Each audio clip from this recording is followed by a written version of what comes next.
aħna determinati, għaliex aħna rridu nagħtu nifs ġdid lil Malta u lil Għawdex.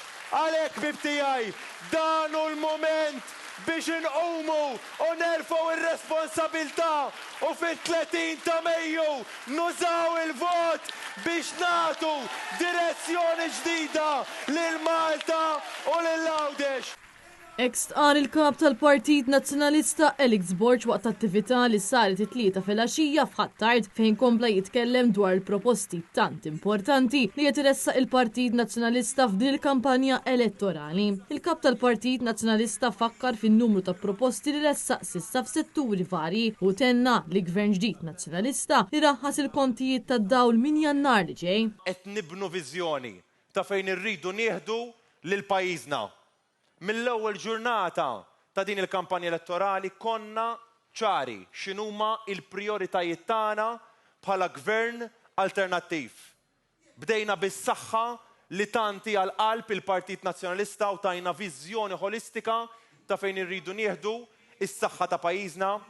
Komplejna bl-edukazzjoni u kif ħaninvestu fl-istudenti Maltin u Għawċin.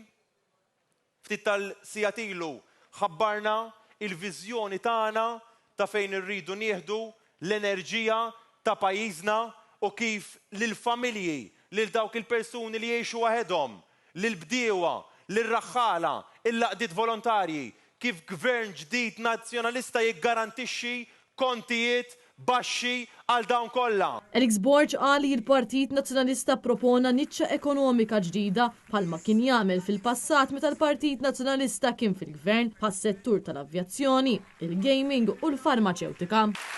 Illum ħabbarna niċċa ekonomika li bija ħan iġġeneraw 450 miljun euro fuq medda ta' 3 snin. Il-Mediterranean Maritime Fuel Hub. Sissa sallum il-ġurnata pajjiżna bħala bunkering, jiġifieri bħala fuel li jagħti lil dawn il-vapuri, dejjem żammejna biss il-fuels konvenzjonali, tradizzjonali, illi dejjem kienu jeżistu. Illum il-ġurnata kif turi l-istatistika, kif jaf kull min jaħdem fis-settur marittimu, il-vapuri kummerċjali qed jimxu lejn LNG, ammonia, hydrogen, gassijiet ġodda ta' fuel, però pajjiżna mhux qed jipprovdi dat-tip ta' bunkering. Allura aħna bħala partit rajna opportunità. Għandna dawn l-eluf ta' vapuri li għaddu ma' ġembna. U Malta qiegħda f'nofs il-Mediterran ma tieħux opportunità minnha.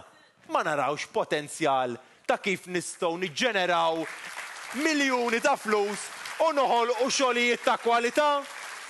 U għalhekk daħal il-Partit Nazzjonalista viżjoni għaż-żgħażagħ tagħna biex nagħtuhom xogħlijiet ta' kwalità. U fakkar ukoll kif gvern ġdid nazzjonalista ineħħi tanker tal-gass mill-bajja ta' Marsa Xlok u dan jinħareġ il-barra. Intant matul din l-attività tkellmu l-kandidati tal-11 il-distret fejn il-kandidat Ivan Bartolo qal li pajjiżna għandu bżonn ġdid u bil-valuri ta' Elix Borg pajjiżna żgur li se jimxi l qudiem. Dione Borg qal li din hija elezzjoni li fuqha jiddependi l-futur ta' pajjiżna u hija elezzjoni dwar l-istituzzjonijiet, il-mudell ekonomiku u l-governanza tajba. Rebecca Borg qed li għandna bżonn gvern nazzjonalista sabiex ikun jista' jimplementa l-proposti kollha li qed iressaq fl-interess tal-poplu kollu. Edmond Kuxkiri spjega kif matul din il-kampanja il-Partit Laburista ikkopja proposta tal-Partit Nazzjonalista, proposti li fil-verità kienu kritikaw fosthom tal-4-Day Week u iċ-Child Trust Fund. Bernard Gregg saħaq li l-Partit Nazzjonalista ifassal il-proposti tiegħu billi jisma' x'għandhom x'jgħidu n-nies, il-ħaddiema u n-negozji bilan li jindirizzaw l-isfidi tal-poplu. U l-kandidat Joseph Gregg qal li nifs ġdid tfisser kwalità ta' ħajja aħjar fejn taħdem biex tgħix, fejn iż-żgħażagħ ikunu jistgħu jixtru l-ewwel proprjetà tagħhom u fejn il-familji jistgħu jgawdu lil ulidhom.